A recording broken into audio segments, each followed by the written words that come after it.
Welcome to the Pieroni piano method, a sight reading method that I've been developing now for quite a few years, going back to 2006 when I started teaching piano at the WEA Centre in Adelaide.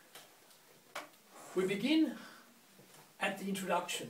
The introduction to the method is laying out the unique coloured strip of the Pieroni method and the technique that I use to play the keys, to detach the notes,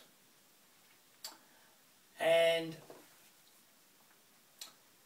to combine the coloured strip with the technique of playing. I begin with section 1 of my book. It's divided up into sections, and one of the unique aspects of the Pieroni method is this coloured strip that I have placed at the back of the piano keys. Divides the piano up into small blocks. These blocks are referred to as octaves, and the blocks are circling 5 black keys, and around those 5 black keys are 7 white keys. You'll notice the piano is divided up into white keys and black keys, and the black keys themselves are divided up into 3 black keys and 2 black keys. Yeah, as you might see from the diagram there, the three black keys with 4 white keys surrounding it, and the 2 black keys with 3 white keys surrounding it. And if we have a look down on the piano, you'll see the full complement of the coloured strip going through the various octaves.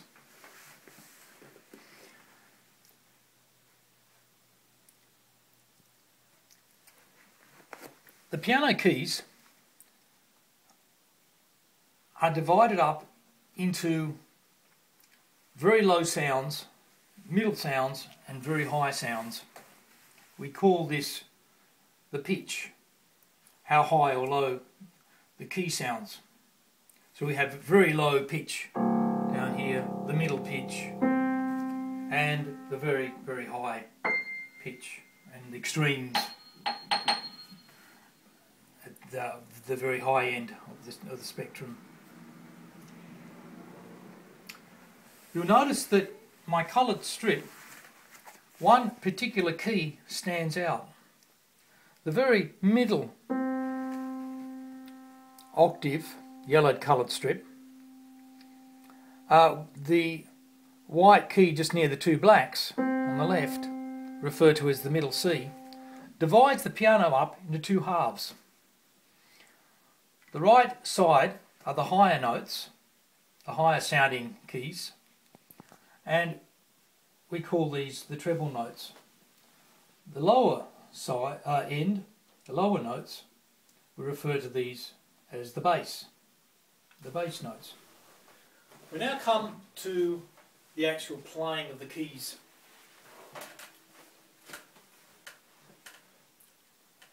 Playing keys on the piano is basically all to do with moving of joints. There are a number of joints that move when you play the piano. You have finger joints, and that allows the fingers to move up and down independently. You have a wrist action movement, yes, and you've got an elbow which moves sideways and up and down, and the whole arm moves.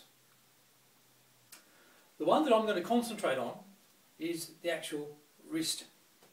The wrist mechanism is the one that I feel does most justice to the movement of the hand with the keys, and also keeping in time, which we look at a little bit closer later on.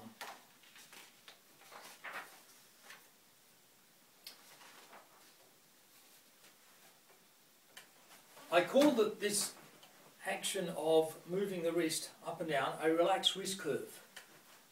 What the hand does is, after it plays a key, it just relaxes and just virtually elevates up like this with a relaxed motion. Fingers come down on the key and then it comes up like this. In fact, this movement can be done on any surface. You don't need the piano to do this. You just need a flat surface like a table and just hit the surface, push down on the surface and just relax as the hand comes up like this. To convert this onto the piano, you'll notice that there's these diagrams with the right hand and the left hand positioned on two black keys. The second and third fingers are positioned on the two black keys, high octave and the low octave, and this relaxed wrist curve is played first of all with 2s and 3s at the same time, like this. This feeling of pushing down, then lifting up the wrist, like this. Left hand as well. And for most beginners, the left hand is a very clumsy hand, and many times it's very hard to get your fingers to come straight onto two black keys.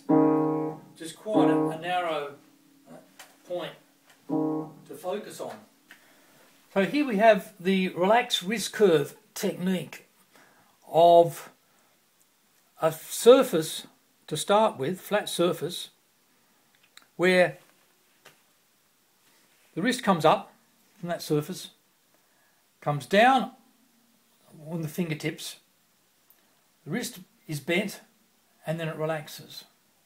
Then it comes down again, and you get this moving, almost like a wave motion. This is the motion that I'm after, this, like this. Huh? Here is the coloured strip behind the piano. We start off with the high and the low octaves with the second and third fingers, and the 2 and the 3 go together.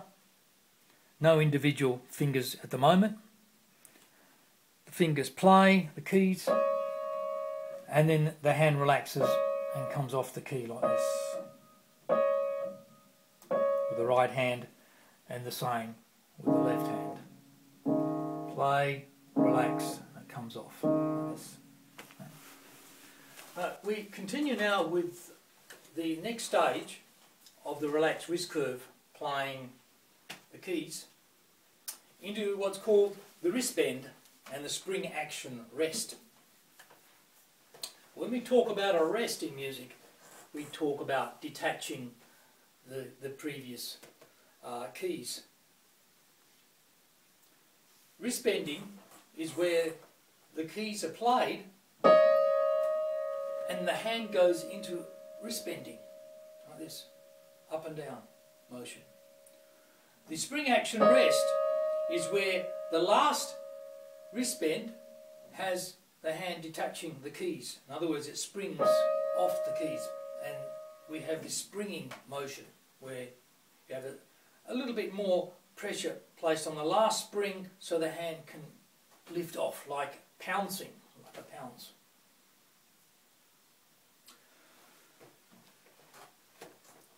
Four wrist bends are used to start with. 1, 2, 3, and the fourth rest has the spring action rest.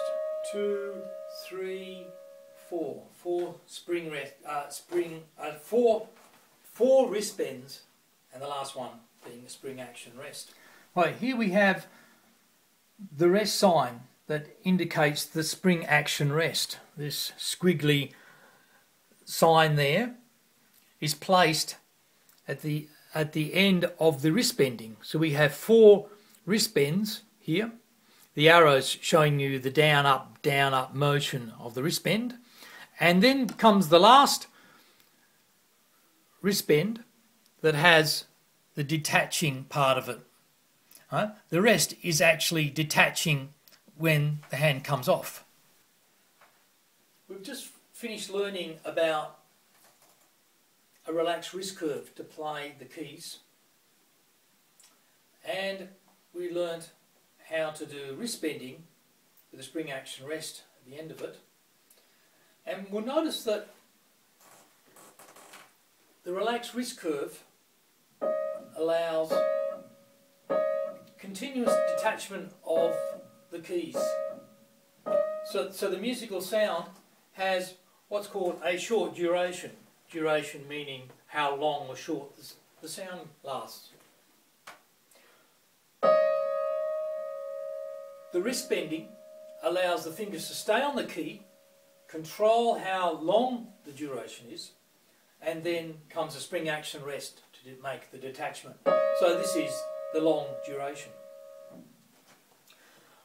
What we do now is combine the short duration with the long duration, and this is referred to as rhythm. So we have the short duration with a relaxed wrist curve, and the long duration with the wrist bending and the spring action rest. We continue now with the method, and we start with part one of the book. The book's divided up into various parts. It's to do with two black keys, pitch, duration, and we also start learning about notation, notes, and the song. The song is essentially a tune with words to sing. And I focus on this, like many methods do, on the song form because of its interest factor, but more importantly, I get the student to actually sing the song aloud. This is not just to make the music interesting, but this is to develop the hearing aspect.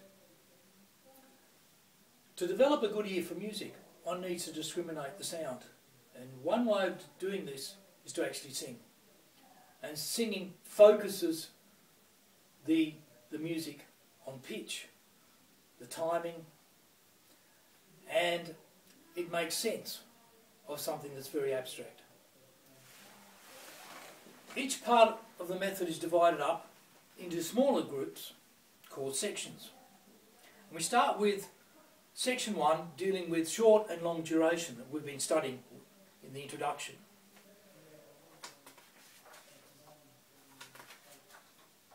The first song, It's a Sunny Day,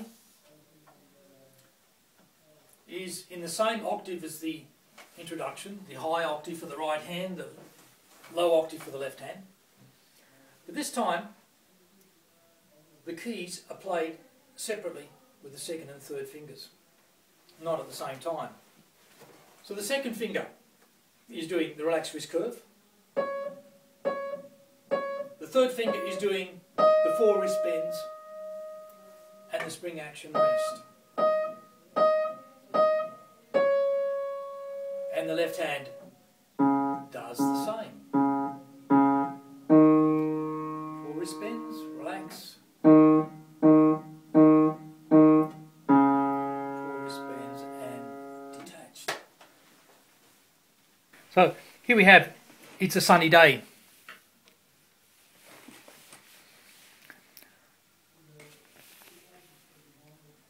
The right hand starts in the high octave.